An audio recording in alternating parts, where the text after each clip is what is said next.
Pada pembahasan kali ini kita akan membahas tentang kana wa ahwatuha, kana dan saudara-saudaranya. Di sini dapat kalian lihat bahwa isim marfu itu maksudnya adalah kata benda yang dirofakkan, di mana tanda rofaknya adalah dengan dhamma pada huruf akhirnya. Yang kelima, karena sebelumnya ada beberapa isim marfu, di antaranya itu adalah fa'il atau subjek yang menjadi subjek, naibul fa'il, kemudian mubtada dan khobar, dan ini yang kelima adalah isimnya kana wa ahwatuha, kana dan saudara-saudaranya,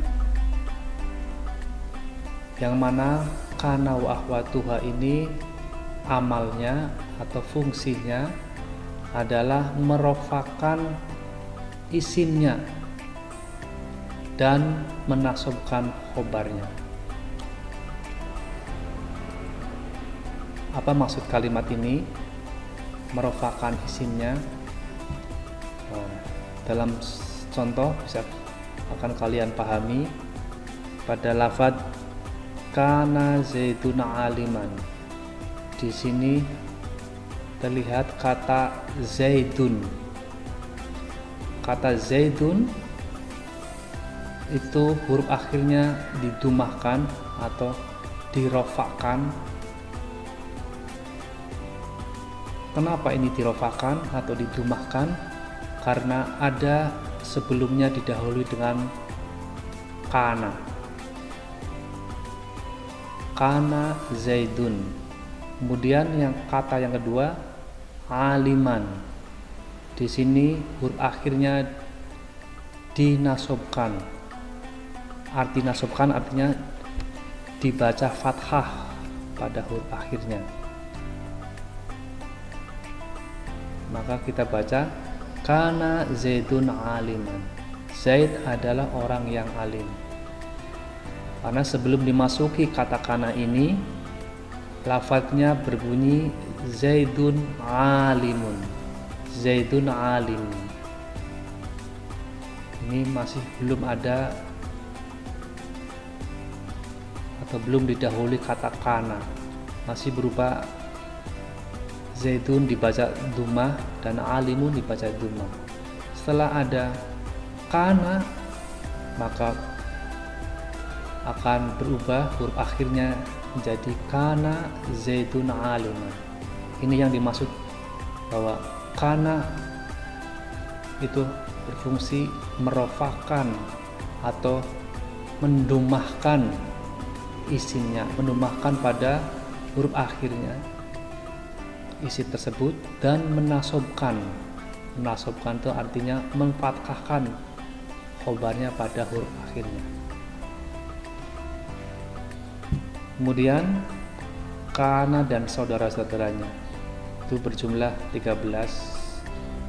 Di sini bisa kalian lihat kana teman-teman atau saudara-saudaranya hamsa, asbaha, adha, bolla, bata, soro, laisa, mazala, manfaka, ma fatiha, ma bariha, ma dama.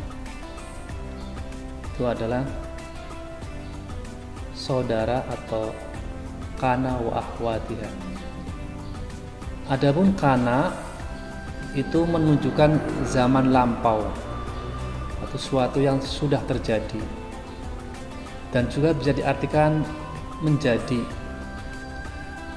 dan pada suatu saat pada kata selanjutnya juga bisa diartikan adalah, atau kadang juga tidak diartikan. Contoh dalam kalimat kana Muhammadun aliman, yang artinya Muhammad adalah orang yang alim. Di sini kata kana diartikan dengan kata adalah.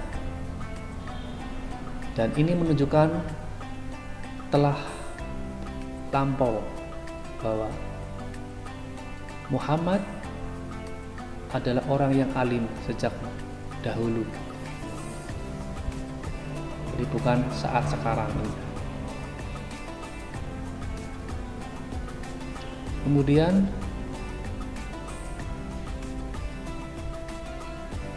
kata atau saudara kana yang lainnya yaitu kata amsa yang artinya pada waktu sore atau menjadi.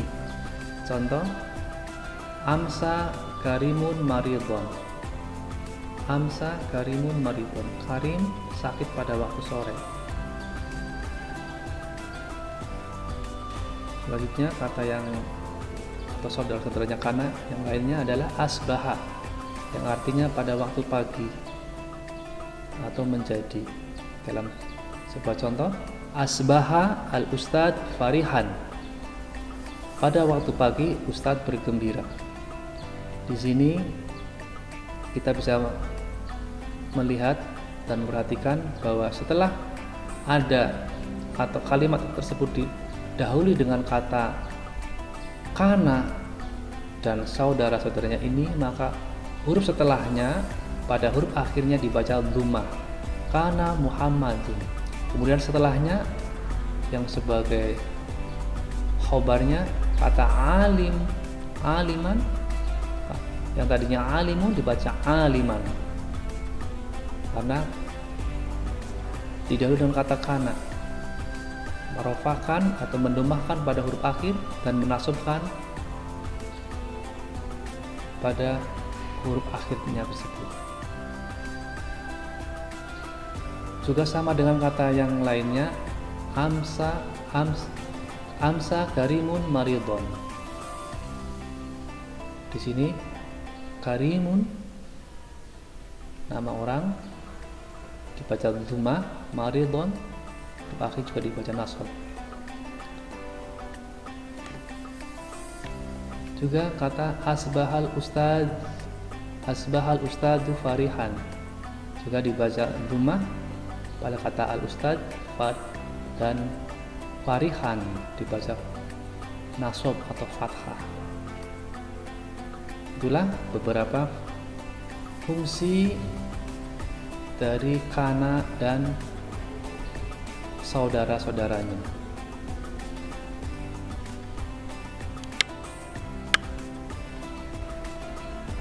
Baiklah, setelah kalian tadi sudah memahami fungsi kana wa ahwatuha, kana dan saudara-saudaranya, kita mencoba berlatih dalam mengerjakan soal-soal berikut ini.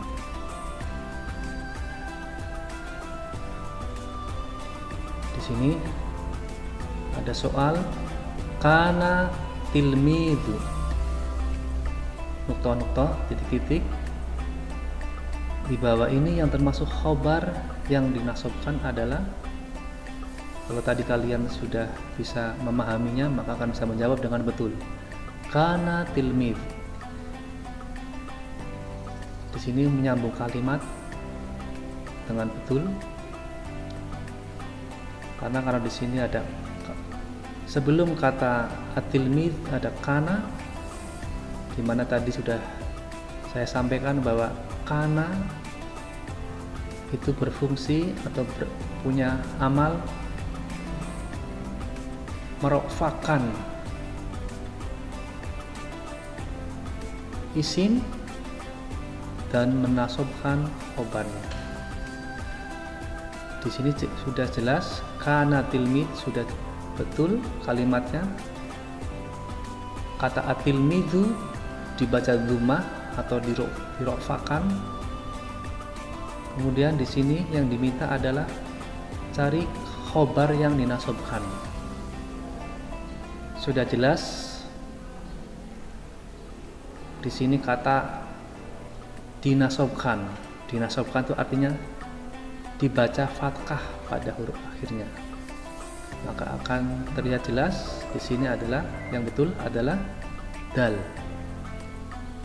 Kalau kita sambung kalimatnya, kana tilmidhu mahiron wa nasyiton. Di sini setelah kana adalah isimnya dirofakkan atau didomahkan, kemudian khobarnya dinasobkan atau dibaca fathah. Maka yang betul adalah dal.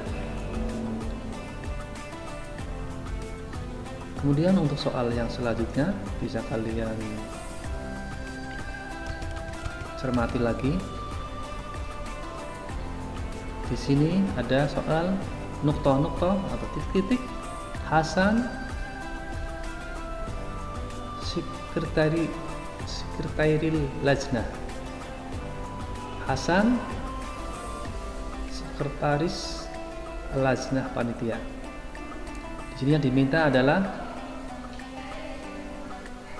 kata yang sesuai untuk kalimat di atas. Di sini pilihannya adalah kana, ada kuntu, ada kanat, ada kana. Maka untuk bisa menjawab dengan betul, kita pahami polanya. Di sini Hasan adalah bentuk isim dhohir atau subjek laki-laki tunggal. Maka untuk